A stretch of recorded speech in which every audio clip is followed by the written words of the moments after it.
नमस्कार, मैं हूं संजय शर्मा। आप देख रहे हैं 4 PM न्यूज नेटवर्क। लालू ने एक चाल चली, शतरंज पर एक प्यादा बढ़ाया और पूछा, मोदी जी आपका तो परिवार ही नहीं है, आप परिवारवाद को क्या जाने, परिवार का दर्द क्या जाने। फिर कहा कि मोदी जी तो हिंदू भी नहीं है, इन्होंने माता जी के निधन के बाद बाल नहीं कटाए, दाढ़ी नहीं बनाए। ये एक सहज बात थी, लेकिन भारतीय जनता पार्टी इस दांव में फंस गई। प्रधानमंत्री जी फंस गए और प्रधानमंत्री जी ने तेलंगाना में वो अपने चित पर चित अंदाज में कहा कि मेरा तो देश ही परिवार है, मेरा तो आप ही परिवार है। लेकिन इससे ज्यादा घबराई हुई भारतीय जनता पार्टी के नेताओं ने अपने ट्विटर प्रोफाइल पे लिखना शुरू कर दिया, मोदी का परिवार, मोदी का परिवार मतलब मैं भी मोदी का परिवार। विपक्ष को मौका मिल गया। उन्होंने बाराबंकी के जो सांसद जिनके अश्लील वीडियो, सेक्स के वीडियो वायरल हुए, उनका फोटो लगाया और लिखा मोदी का परिवार। कुछ लोगों ने ब्रजभूषण सिंह का फोटो लगाया, मोदी का परिवार। कुछ लोगों ने पूर्व गृह राज्य मंत्री स्वामी चिन्मयानंद का फोटो लगाया कि मोदी का परिवार।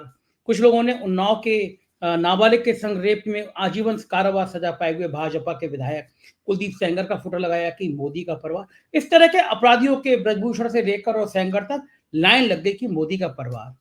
और फिर परिवारवाद पर लोगों ने राजनाथ सिंह से लेकर अमित शाह जी के बेटे और फिर अनुराग ठाकुर के पिताजी सबके फोटो लगाए कि ये भी तो परिवारवाद, ये मोदी का परिवारवाद। यानी भारतीय जनता पार्टी अपनी बिछाए हुए जाल में, जिसका पहला दांव लालू ने चला था, उसमें फंस गई।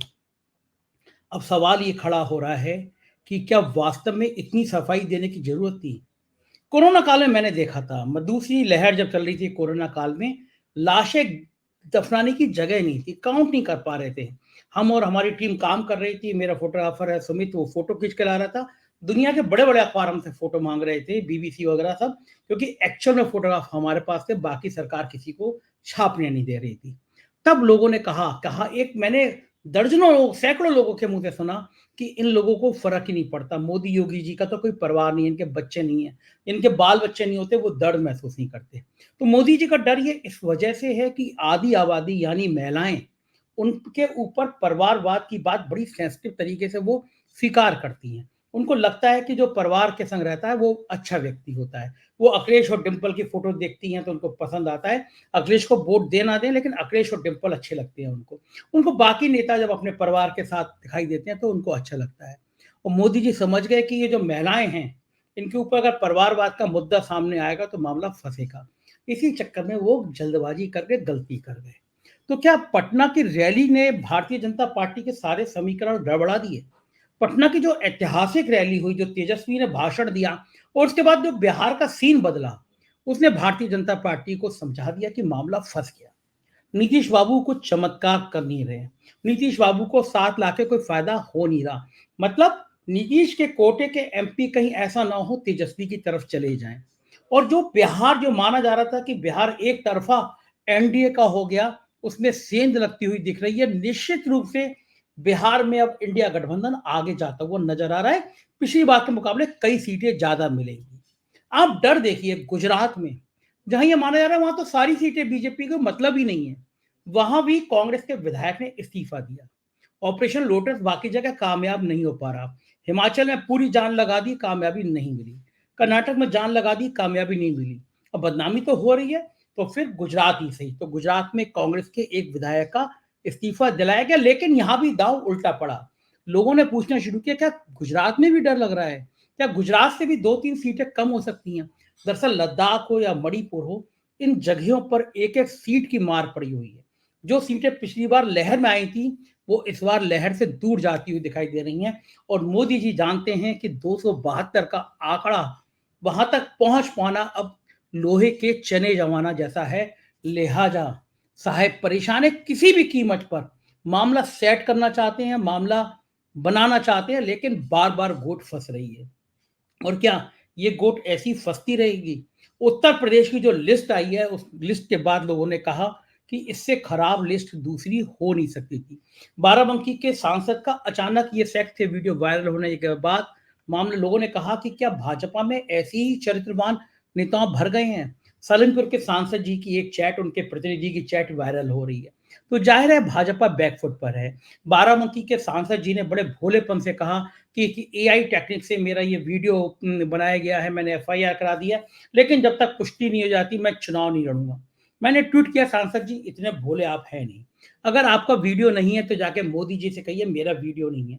वो गृह मंत्रालय से कहेंगे, गृह मंत्रालय 1 घंटे में जांच करके बता देगा कि आपका वीडियो है या नहीं है, और नहीं है तो चुनाव लड़िए। लेकिन जाहिर है कि कहीं न कहीं दाल में काला है। ये तमाम मुद्दे ऐसे हैं जो मोदी जी को, भारतीय जनता पार्टी को परेशान कर रहे हैं। तो मैंने सोचा कि इन सारे मुद्दों पर अभय दुबे जी से बात की जाए। बेहतरीन पत्रकार, आप तमाम टीवी चैनलों पे उनको देखते रहते हैं, उनको सुनते रहते हैं। देश की बहुत बढ़िया पकड़, राजनीतिक पकड़ रखते हैं वो। कई किताबें लिखी हैं, बहुत बढ़िया अध्ययन है उनका। तो चलते हैं इन सारे मुद्दों पर अभय दुबे जी के पास। आपसे रिक्वेस्ट है, चैनल को ज्वाइन करिएगा, सब्सक्राइब करिएगा। चलते हैं अभय जी के पास। 4 पीएम न्यूज़ नेटवर्क में स्वागत है अभय जी आपका। एक बड़ी मजेदार बात हो रही है, लालू ने हल्का-सा परिवारवाद का ज़िक्र क्या कर दिया। पूरी भारतीय जनता पार्टी परिवारवाद, मैं हूँ मोदी का परिवार, मैं हूँ मोदी का परिवार, इस पर जुट गई। तो राजनीतिक रूप से आपको बड़ा अनुभव है, इसे लालू की जीत मानना चाहना चाहिए कि उन्होंने अपने गेम में फँसा दिया, या इसे भाजपा की जीत मानना चाहिए कि वो एक परिवार का एक जो रिवर्स अटैक है वो कर दिया उसने? देखिए, ये तो चोर की दाढ़ी में तिनका है। जो परिवार वाला मसला है, वो नरेंद्र मोदी के लिए थोड़ा मुश्किल है। नरेंद्र मोदी का व्यक्तिगत जीवन जिस तरीके से गुजरा है, वो जिस तरह हम लोग एक परिवारी लोग हैं, हम लोगों ने बाकायदा विवाह किया है, हमारे बच्चे हैं, हमने अपने बच्चे पाले हैं और अपना जो बौद्धिक करियर है, वो परिवार के साथ ही हम लोगों ने गुजारा है। तो मोदी जी ने इस तरीके से नहीं गुजारा है। हम लोग जानते हैं उनके परिवार की कहानी और मैं उसमें कोई गलत भी नहीं मानता। हर व्यक्ति को अपने तरीके से जी, वो सब करने का अधिकार है। इसमें कोई मोदी जी ने गलत काम नहीं किया है। मैं यहाँ तो मानता हूँ कि जो लोग परिवार के साथ ज़िंदगी गुज़ारते हैं, उनकी ज़िंदगी का ढर्रा अलग तरीके का होता है। जो परिवार के बिना ज़िंदगी गुज़ारते हैं, उनकी ज़िंदगी का ढर्रा अलग तरीके का होता है। लेकिन दोनों ही स्थितियों में हम लोग सामाजिक कार्य कर सकते हैं, जनता की सेवा कर सकते हैं और तरह-तरह काम कर सकते हैं। सवाल ये है कि इसको लेकर आप अपने मन के अंदर कोई फाँक क्यों रखते हैं? ये सबसे बड़ा सवाल है मेरी निगाह में।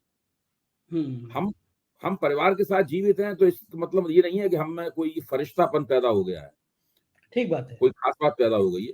दूसरा आदमी बिना परिवार के है तो इसका मतलब ये नहीं है कि उसके अंदर इस बात को लेके कोई खास कमी है। ये तो वैसी बात है, कोई सुबह 4 बजे उठ जाता है, कोई सवेरे 8 बजे उठता है, तो दोनों की कोई विशेष क्वालिटी में फ़र्क नहीं है। मोदी जी के मन में परिवार के प्रश्न को लेके कुछ समस्या है, इसीलिए इस बात पे वो बहुत बिदकते हैं। देखिए, अटल बिहारी वाजपेयी भी जिस तरह हम हमारे आपके ऐसे साधारण घर गृहस्थी वाले नहीं थे। जब उनसे कहा गया कि भाई जब उनसे इस तरह की सवाल पूछे गए, तो उन्होंने साफ कहा कि मैं अविवाहित हूँ, लेकिन मैं बैचलर नहीं हूँ मतलब जो है। तो हाँ, सही। मुझे ये लगता उन्होंने है साफ तौर पे कहा। अभी अभी जी, मुझे लगता है कि मैंने देखा था कोरोना काल में जब लाशें गिनने की संख्या कम पड़ रही थी, तो लोग कह रहे हुँ, थे कि यार ये योगी मोदी क्या जाने, इनके अपने परिवार नहीं है। तो खास तौर से परिवार की जो धारणा सामने आती है, अखिलेश यादव डिंपल और बच्चों के संग नजर आती हैं, फुटबॉल खेलते नजर आते हैं, बाकी लोग अपने परिवार के संग नजर आते हैं, तो एक महिलाओं का बड़ा वर्ग है। मैंने हुँ। उत्तर प्रदेश में देखा, जब जब अखिलेश और डिंपल की फोटो आती है, तो जो अखिलेश का सपोर्टर नहीं भी होंगे घर में, वो महिलाएं भी कहती जोड़ी बड़ी अच्छी है। हाँ, तो नहीं, ये आप जो बिल्कुल ठीक कह रहे हैं। महिलाओं आप का जो बिल्कुल अटैक अरे करने वाला डर है। आपकी बात बिल्कुल ठीक है। देखिए, राजनीति में खासतौर से लोकतांत्रिक राजनीति में फैमिली वैल्यूज़ का बहुत। पारिवारिक मूल्यों का बहुत महत्व है। अमेरिकी राजनीति की तो स्थिति ये है कि जो व्यक्ति फैमिली वैल्यूज़ के मामले में पीछे रहता है, वो अमेरिकी राष्ट्रपति की दौड़ में पिछड़ जाता है। राष्ट्रपति हमेशा अपनी पत्नी के साथ सामने आता है। मोदी हाँ, जी के सामने। ऊपर यही इल्ज़ाम जब वो राम मंदिर की प्राण प्रतिष्ठा कर रहे थे, तो एक बहुत तरह बड़ा से जो। शंकराचार्य ने भी ये लगाया था। जो हाँ, लालू हाँ, यादव ने इल्ज़ाम लगाया है, वो तो दरअसल वो आलोचना शंकराचार्य जी की भी आलोचना थी। हाँ, हाँ, लालू यादव की आलोचना अकेली नहीं है इस मामले में। इस मामले में लेकर मोदी जी के ऊपर लगातार पहले दिन से आक्षेप होते रहे हैं और वो कभी भी उन्होंने नॉर्मल तरीके से, जैसे मैं कह रहा हूँ कि हाँ भाई, हमने इसी तरीके से जीवन गुजारी है, लेकिन मैं जनता की सेवा कर रहा हूँ, इसमें क्या ठीक बुरी बात। बात है? हाँ, कोई बुरी यहाँ बात तक नहीं है। कि मोदी चाहें तो इसको अपनी अपनी खूबी बता सकते हैं। वो कह सकते हैं कि भाई मैं भाई भतीजेवाद में विश्वास नहीं करता, नेपोटिज्म हमारी राजनीति का मुख्य हिस्सा नहीं है। ये सब वो नहीं कहते। हाँ, वो उसके अलावा दूसरा एक वितंडा तैयार करते हैं। बिल्कुल ठीक बात। इस बात लेकिन को एक। भाँप के उन्होंने, देखिए, मैं उनकी तारीफ करूँ, उन्होंने पहले ही भाँप लिया था इस बात को। इसीलिए वो पिछले 3-4 महीने से मेरे परिवारजनों करके भाषण देने लगे हैं। पहले भाइयों भाषण और में। बहनों बोलते थे, अब वो मेरे परिवारजन करके भाषण देने लगे हैं। उनको लग तो रहा वो था जानते अटैक थे शुरू कि इस होगा। प्रकार के, हाँ, जानते थे कि इस प्रकार के हमले उनके ऊपर होंगे और उनकी आलोचना होगी, तो उन्होंने पहले ही से पेशबंदी करनी शुरू कर दी है। इसीलिए जैसे ही लालू यादव ने कहा, वो लगातार उसी बात पे टिक गए। और अब तो टीवी, मैं भी आज दिन में इस पे बहस करता रहा हूँ टीवी, अब तो ये सब बहस हो रही है कि किसी के मरने पे जो हिंदू परिवारों में 13वीं होती हाँ, है ये वो मोदी जी ने नहीं की, सूतक क्या होते हैं, गरुड़ पुराण में क्या कहा गया है, ये सारी चर्चाएं चल हाँ, रही हैं। वही हाँ, वही मैं कह रहा था कि वो जी। हिंदू मैथोलॉजी में आप बाल कटाते हैं, वो बाल नहीं कटाए, इस तरह की बातें हो रही हैं। लेकिन मैं आपसे ये पूछना चाहता हूँ कि अगर राजनीतिक रूप से देखा जाए, अगर इसको चुनावी गणित के फ़ॉर्मूले से देखा जाए, तो इस परिवारवाद की लड़ाई में मोदी जी विजयी हुए या फिर लालू यादव विजयी हुए? देखिए, इसमें मोदी जी ने अगर एक स्वाभाविक नजरिया अपनाया होता तो उन्हें ज्यादा सुविधा होती। ये जो उन्होंने तरीका अपनाया है कि सब लोग कहें, अपनी छाती पे लिख के कहें कि मैं भी मोदी परिवार में है, तो ये चीज बहुत नकली लगती है। तो अपनी पार्टी के लोगों द्वारा ये कैंपेन करवा रहे हैं। ये तो मीडिया की समस्या है कि मीडिया इस बात को इस तरीके से पेश कर रहा है जैसे कि अचानक पूरा देश इस मुहिम में लग गया हो। ऐसी बात नहीं है। और चुनाव देखिए, इन इस तरह की मुहिमों से नहीं जीते हारे जाते। सही चुनाव में बात है। इस तरह के जवाब सवाल अभी जब तक चुनाव चलता रहेगा, मई तक रोज होंगे। रोज़ होंगे, रोज़ जवाब दिए हाँ, जाएँगे। ये अखिलेश यादव ने इसकी लिख दिया। हैसियत तो खाली में चटनी और अचार वाली ही नहीं है। चटनी अचार बिल्कुल। तो पूरी खाने को बहुत दिलचस्प रहते हैं। इसकी वो भी नहीं हाँ। है, मतलब एक चुटकी नमक की भी हैसियत नहीं है। और मीडिया इसको इस तरीके से पेश कर रहा है जैसे कि मोदी ने इसी बात पे कोई तीर मार लिया हो। अखिलेश यादव ने एक ट्वीट कर दिया कि ऐसा लग रहा है कोई मेले में बिछड़ा परिवार मिल गया है। लेकिन एक दूसरी समस्या पैदा हो गई है अभय जी। हुँ, मुझे हुँ, कई लोगों ने व्हाट्सएप किया। लोग ट्वीट कर रहे हैं ब्रजभूषण सिंह का फोटो लगा के कि हुँ, मोदी जी का परिवार, पूर्व गृह राज्य स्वामी चिन्मयानंद का फोटो लगा के मोदी जी का परिवार, नाबालिग के संग रेप के आरोपी के कुलदीप सेंगर का जिसको उम्र कैद हुँ। हो गई, मोदी जी का परिवार। मतलब जितने माफिया, जितने बेईमान भ्रष्टाचारी, उन सबके फोटो लगा के अब सोशल मीडिया पे वायरल हो रहे हैं। तो इसका जवाब देने में भी तो बीजेपी फिर बैकफुट पे आ जाएगी ना। अब आप सोचिए, परवेश वर्मा का दिल्ली में टिकट काटा गया। हाँ। उन्होंने उसे फौरन चेक। जैसे ही मौका मिला, उन्होंने टी-शर्ट लॉन्च कर दी। एक हाँ। कनॉट प्लेस में टी-शर्ट छपती है। आप आप 5 टी-शर्ट लेके जाइए, कनॉट प्लेस में छब्बा लाइए, उसको पहन के तस्वीर खिंचाइए। एक फोटो हम्म। अपॉर्चुनिटी लोगों ने बना लिया इसको। मतलब परवेश वर्मा वाला मामला तो बिल्कुल चेहरे पे खींच थी टिकट कटने की, और वो हम्म। परिवारवाद का वो लिए लिए घूम रहे हैं। अब इस हम्म। वक़्त देखिए, ये चर्चा होनी तो लाज़मी है। अब तो नरेंद्र मोदी से पूछा जाएगा कि आप जिस परिवारवाद के ऊपर हमला करते हैं, उन रामविलास पासवान की पार्टी परिवारवादी है कि नहीं है? जो लगातार आपके साथ है, अभी से नहीं, मुद्दतों से आपके साथ है। और फिर अभी तो टीवी पर हमारे मित्र संदीप चौधरी ने कम से कम 100 उदाहरण ऐसे गिनवाए हैं, जिनमें भारतीय जनता पार्टी परिवार तथा मोदी जी के परिभाषा के मुताबिक परिवारवादी पार्टियों के साथ में गठजोड़ किए हुए है। भाई, उत्तर प्रदेश में अपना दल क्या है? परिवारवादी पार्टी है। हम्म। राजभर की पार्टी क्या है? परिवारवादी पार्टी है। हम्म। उधर जीतन राम मांझी की पार्टी क्या है? परिवारवादी पार्टी है। अभी बीजू हम्म। जनता दल से उन्होंने समझौता कर रखा है, वो परिवारवादी पार्टी है, पहले भी वो एनडीए में रह चुका है। इसके उदाहरण बहुत ज्यादा है। पंजाब में हाँ, पंजाब में अकाली दल को देखिए, वो तो विशुद्ध रूप से बादल बादल परिवार की पार्टी है। हम्म। और मोदी जी को बादल परिवार ने समझौता किया नहीं, वरना अभी तक उनके साथ समझौता हो चुका होता। हाँ, हाँ। लेकिन वो जो है, मुझे लग रहा है कि बिहार की जो रैली हुई है, पटना की रैली, हम्म। उससे भारतीय जनता पार्टी को डरी है, बैकफुट पर वो आई है। रैली तो बहुत जबरदस्त थी भाई। मैंने तो बहुत दिनों से इतनी जबरदस्त रैली नहीं देखी। मैं ईमानदारी से कह रहा हूँ, इसलिए नहीं कह रहा हूँ कि मैं विपक्ष के साथ हमदर्दी रखता हूँ। हुँ। ये तो सीधी बात है, नंगी आंखों से जो आप हकीकत देख रहे हैं, इस हकीकत को आप झुठला नहीं सकते। ठीक बात है। देखिए, इतनी जबरदस्त रैली थी। और अभी शक्ति यादव बता रहे थे टीवी के ऊपर कि क्या क्या हथकंडे नहीं अख्तियार किए नीतीश कुमार की सरकार ने लोगों को वहां तक पहुंचने से रोकने के लिए। हुँ। जाम, इसके हाँ। बावजूद गांधी मैदान में इतनी विशाल रैली, और टीवी का कैमरा जो लगातार टीवी के कैमरे और भाजपाइयों के चेहरे के बीच में बड़ा जबरदस्त प्रेम है। हुँ। एक नेचुरल मैग्नेट लगा हुआ है दोनों के बीच में। हाँ। टीवी कैमरा हमेशा उसी की तरफ मुड़ता है। हाँ, हाँ, हाँ। ऐसा टीवी कैमरा भी मजबूर हो गया उस रैली को दिखाने के लिए, आप सोचिए। सही मैं बात तो है, कब अक्सर तक नहीं मैं पाओगे। अक्सर टीवी पे कहता हूँ कि भाई, ये कैमरा टीवी भाजपाइयों के अलावा और भाजपा समर्थकों के अलावा किसी को देखता ही नहीं है। क्या बिहार रैली का इम्पैक्ट है कि मोदी जी गलती कर गए परिवारवाद का लेके मोदी का परिवार? क्योंकि अब दूसरी मुहिम शुरू हो रही है कि एक तो मैंने जैसे बताया अपराधियों के फोटो, दूसरी चीज़ हम्म, कि जो भारतीय जनता पार्टी के अंदर नेता हैं, आपने तो सहयोगी दल बनाया, उसमें आप अनुराग ठाकुर से शुरू करेंगे, राजनाथ सिंह तक आएँगे, अमित शाह तक आएँगे, सबके बच्चे एस्टेब्लिश हैं, तो लोग अब वो फोटो फोटो लगा के लिख रहे हैं कि सारा परिवार परिवारवादी।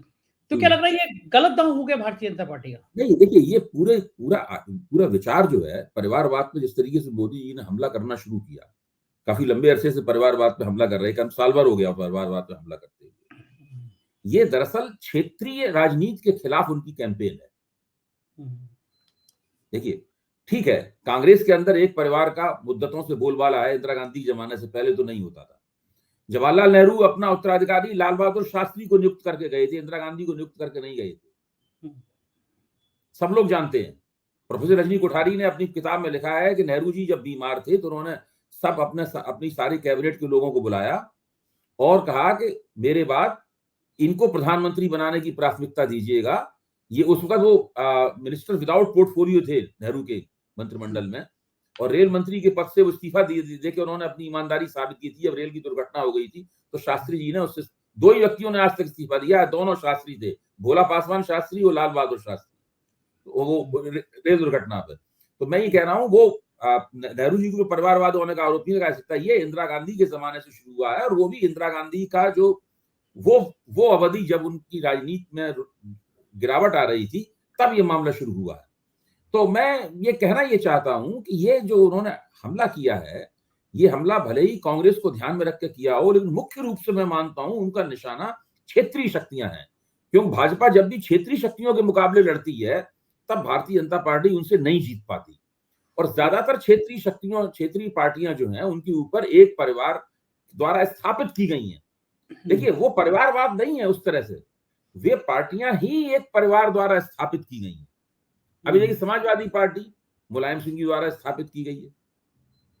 बीजू जनता दल है, वो नवीन पटनायक द्वारा स्थापित की गई है, जो बीजू पटनायक की मृत्यु के बाद में। सारी ये पार्टियां, जितनी भी क्षेत्रीय पार्टियां हैं, वो एनटी रामाराव द्वारा स्थापित की गई है, तेलुगु देशम। जगन मोहन रेड्डी की पार्टी, वाईएसआर रेड्डी, अपने पिताजी के नाम पर खुद जगन मोहन रेड्डी ने स्थापित की है। तो ये तो या तो लोगों ने खुद स्थापित की है, या उनके पिता ने स्थापित की थी। इसलिए अच्छा, अब दूसरे, जब आप परिवारवाद के ऊपर इस तरह का हमला करते हैं, तो दरअसल आप उस जनता की भी आलोचना करते हैं जो लोग उन नेताओं के साथ खड़े हुए हैं। भाई, क्षेत्रीय पार्टियां बरसों बरस, दसियों सालों से क्यों चल रही हैं? सही बात है। देखिए, राज की देश की जनता में ऐसी कोई परचेज नहीं है। वो लोग परिवारवाद की, मोदी जी की जो परिभाषा है, उससे सहमत नहीं है आम लोग। मैं इसको कई बार कह चुका हूं। बीजेपी चुनाव जीतेगी, जीतेगी या हारेगी। अगर चुनाव जीत जाती है तो इसलिए नहीं जीतेगी क्योंकि लोग परिवारवाद के खिलाफ हैं, इसलिए नहीं जीतेगी बीजेपी पार्टी। बीजेपी दूसरे कारणों से चुनाव जीतेगी। ठीक बात है, इसीलिए मैं बिल्कुल। कहता हूं कि अगर अगर क्षेत्रीय शक्तियां चुनाव जीतती हैं, इसलिए नहीं जीतती हैं कि वो परिवारवादी हैं या परिवारवादी नहीं है। ये पूरा मसला ही घटिया घटिया और बेकार किस्म का मसला है। हुँ। वोटरों का असल इससे कोई मतलब नहीं है। कोई मतलब नहीं है। असल में वोटरों जेपी का नड्डा ने मतलब है कि कौन कौन उनका काम कर रहा है, कौन उनका काम नहीं कर रहा, इस बात से मतलब है। दरअसल ये मुद्दों से भागने का एक हथकंडा भी है। हाँ, वो कैसे बच सकते हैं। आप जेपी नड्डा आप ने तो आप भारतीय जनता पार्टी की केंद्र सरकार ने क्या काम किया है कि नहीं किया है? उन्होंने बेरोजगारी के मसले पे क्या किया? उन्होंने महंगाई के मसले पे क्या किया? उन्होंने चीन के साथ में, चीन ने जो भारतीय जमीन का अतिक्रमण किया है, उस प्रश्न के ऊपर क्या किया? इन तमाम सवालों से बचने की कोशिश है ये। इसमें परिवारवाद का मुद्दा उठाया जाता है। परिवारवाद का दरअसल राजनीतिक मुद्दों से और जमीनी मुद्दों से कोई संबंध नहीं। बिल्कुल ठीक बात। इसीलिए ना क्षेत्रीय पार्टी खत्म करने की बात तो मुझे याद आता है जेपी नड्डा ने बिहार में जाके कहा था कि जी, हमें सारी क्षेत्रीय पार्टियाँ खत्म करनी है और शायद बिहार में विवाद भी वहीं से शुरू हुआ। आखिरी सवाल, गुजरात जी। में कांग्रेस के विधायक ने इस्तीफा दिया। क्या हुँ। ऑपरेशन लोटस बाकी राज्यों में कामयाब नहीं हो रहा था तो गुजरात में किया गया? गुजरात में क्या ज़रूरत थी कांग्रेस के विधायक को इस्तीफा दिलाने की? इसके पीछे क्या कहानी होगी? अब इसमें क्या बताया जाए? मैं तो समझ नहीं पा रहा हूँ कि गुजरात में अगर मोरवाड़िया ने इस्तीफा दे दिया है, तो उससे मोरवाड़िया का क्या होगा और भारतीय जनता पार्टी को उससे क्या लाभ होगा? वहाँ तो भारतीय जनता पार्टी के पास अनाप-शनाप बहुमत है पहले से। जहां तक मोरवाड़िया का साहब का सवाल है, मैं तो न जाने कब से उन्हें कांग्रेस के पक्ष में बोलते हुए सुन रहा हूं, पता नहीं क्यों उन्होंने, अगर वो कांग्रेस के इस बात से नाराज थे कि उन्होंने राम मंदिर का निमंत्रण ठुकरा दिया, तो वो उसकी आलोचना कर सकते थे, कुछ और कर सकते थे। इसमें कुछ और ही सौदेबाजी हुई होगी उनके बीच में, मुझे लगता है कोई और तिकड़म इसके अंदर तो इसका होगी एक मोरवाड़िया के साथ। एक संदेश ये भी तो जा रहा है कि क्या गुजरात में भी डर लग रहा है साहेब को? अब मैं नहीं कह सकता कि गुजरात में वो डर लग रहा है या नहीं लग रहा है डर, क्योंकि गुजरात में भारतीय जनता पार्टी विधानसभा के स्तर पर और लोकसभा के स्तर पर काफी मजबूत है। मोदी पे एक दबाव तो जरूर है, मैं ये कहूंगा, वो ये है कि 2019 में जो प्रदर्शन किया था उसको 100% दोहराने का दबाव है। वो दबाव गुजरात में भी हो सकता है कि 2-3 सीट ना हार जाए, बस वही है, बिहार में भी वो दबाव है, उत्तर प्रदेश में तो उस प्रदर्शन को बढ़ाने का दबाव है। उत्तर प्रदेश में 100% से काफी कम दबाव था, 15 सीट निकल गई थी इनकी, 10 सीट पीछे रह गए थे, तो वो दबाव है। तो इस तरह के 2019 का प्रदर्शन दोहराने का या उसे बेहतर करने का दबाव मोदी के ऊपर बहुत ज्यादा है, और इसलिए वो बहुत तरह तरह के हथकंडे इस्तेमाल कर रहे हैं। जहां तक परिवार का सवाल है, फिर हम लोग अपनी उसी लाइन पे आए, मुझे लगता है कि मोदी के मन में कहीं ना कहीं परिवार के प्रश्न को लेकर एक तरह की ऐसी फांक है जिसको वो कभी दरार है, इसको कभी भर नहीं पाते। बिल्कुल ठीक बात है, वो दर्द झलकता रहता है। बहुत बहुत शुक्रिया अभय जी, आपने कीमती समय दिया और बहुत बढ़िया तरीके से हमसे राजनीति बात की, शुक्रिया। तो ये थे अभय दुबे जी, और ये विश्लेषण कर रहे थे कि किस तरह पंजाब से लेकर और बिहार तक मामला गड़बड़ाया हुआ है। आपसे रिक्वेस्ट है, जरूर कमेंट करके बताइए ये बातचीत आपको कैसी लगी। हमारे साथ बने रहिएगा, हमारा साथ दीजिएगा, आपके साथ से हमारा हौसला बढ़ता है। शुक्रिया, थैंक यू।